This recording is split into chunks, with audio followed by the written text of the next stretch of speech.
Beautiful, beautiful. I want you to write down 3 things for me, please. I want you to, first of all, write down the word perspective. Perspective. And the word after that, I want you to write underneath it, vision.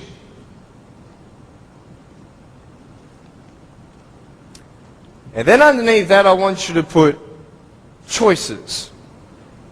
So perspective, vision, and choices.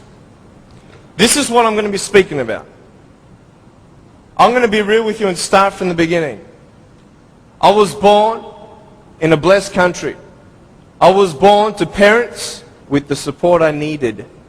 You see, when I was born, it was such a tragedy. It was such a great shock to everybody. We had ultrasounds done when Mum was pregnant with me. I was her firstborn. And my mum made sure that we had the best doctors in Melbourne.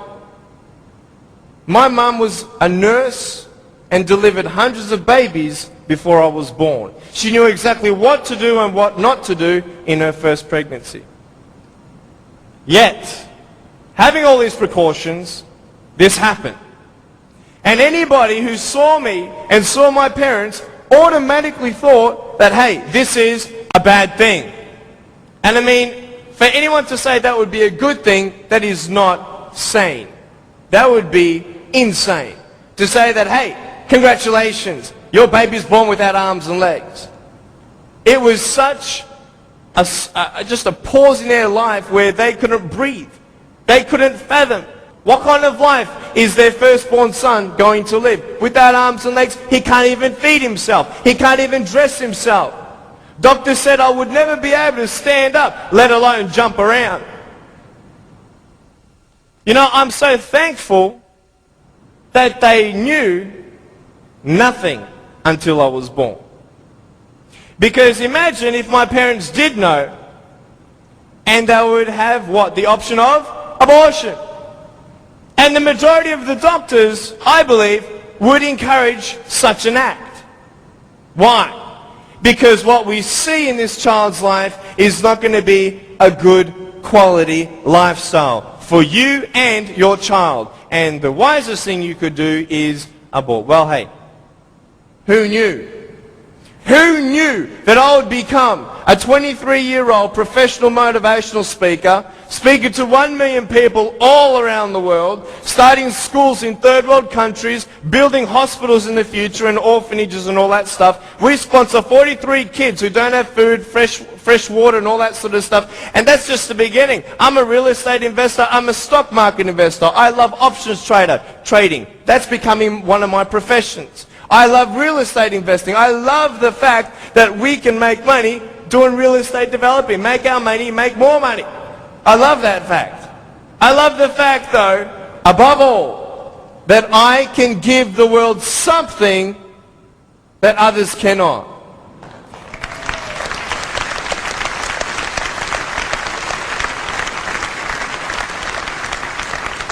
But before I tell you all that good stuff, let me tell you the more down times in my life. Obviously, it was difficult for my parents, but it was also difficult for me. When I went to school, a lot of kids teased me. A lot of kids put me down. It was very difficult at starters to find friends, because everybody would look at me and think, well, maybe he also has a mental disability, and then people don't know how to approach me. But my parents encouraged me to just speak with people. And as I speak, a lot of people would say, well, hey, he's just like everybody else, just with a few parts missing. You know, I'm just like you. I've just gone out on the limb a couple more times than you have for my friends. But it's all good. But it was very difficult at times, and I had no one to tell me that everything's going to be okay the way I wanted it said. Because the way I wanted it said was, I wanted to be able to believe someone when they said, Nick, it's okay. Everything's going to be okay. The problem is, if anyone did say that, even my parents at times, I would say, how do you know? How do you know how it feels to be in my position? You don't even know the future. How can you say that I'm going to have a good life? You cannot. Last January, within 3 weeks, 3 of my family members died. January 2005, my uncle, my grandfather, and one of my cousins. The day after my grandfather was buried, my uncle, 53-year-old man, had a heart attack, died. 5 days before he died, he was at the doctor's and everything was fine. What can you tell me to encourage me? Can you tell me anything? Only if you've been through it. And this is what I'm here about. I want to tell you, I was depressed. I had suicidal thoughts at the age of 8. I had this massive list of all the things that I couldn't do and I'll never have in life. I never thought, I'll get married. Who'd want a husband without arms and legs? And I thought even if I ever did get married, I'm not going to be even able to hold my wife's hand. I'm not going to be able to dance with my bride on our wedding night. I used to hate going to public parks and seeing fathers throwing up their kids in the air and sometimes dropping them.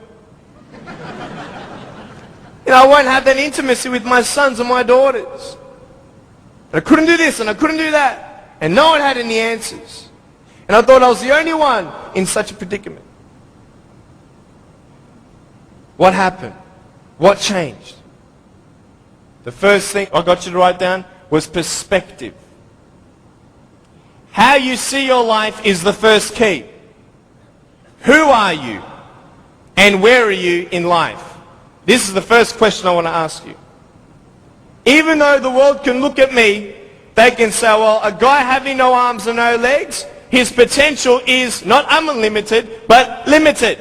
His potential, just because he has no arms and no legs, humanly speaking, in our logic, he's not going to be as successful as everybody else.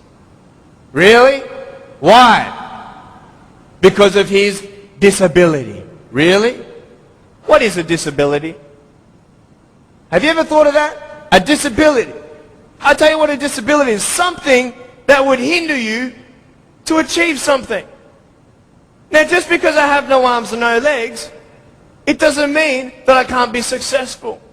It doesn't mean that I can't do a business degree like I've done, a Bachelor of Commerce in Financial Planning and Accounting. That didn't stop me. Then what really stops you? Your mind. The way you see your life and where you are going will determine how successful you will be in life. I could say, yeah, I'm a guy without arms and legs, but what? I have my little chicken drumstick. Don't ask yourself and see what you don't have, see what you do have, and then say, okay, this is where I am. But don't limit yourself to say, well, if only I had this, or if only I had that. You can think of all the things that you don't have, but I want to ask you, is that really constructive? No. Why? Because no one can turn back time. It's up to you with what you do with today.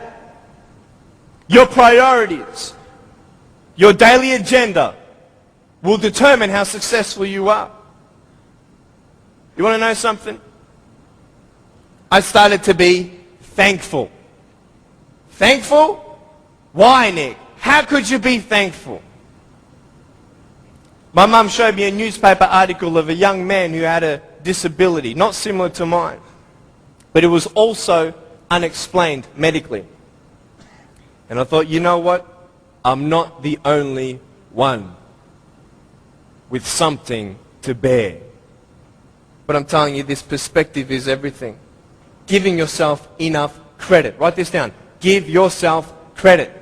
Even if the whole world told me that, Nick, you have no arms and no legs, you're not good enough, you're not going to reach your fullest potential, and even if you do, it's not going to be compared to anybody else's potential because you have no arms and no legs. Even if the whole world has that discouragement on you or their view on you, you don't have to believe them.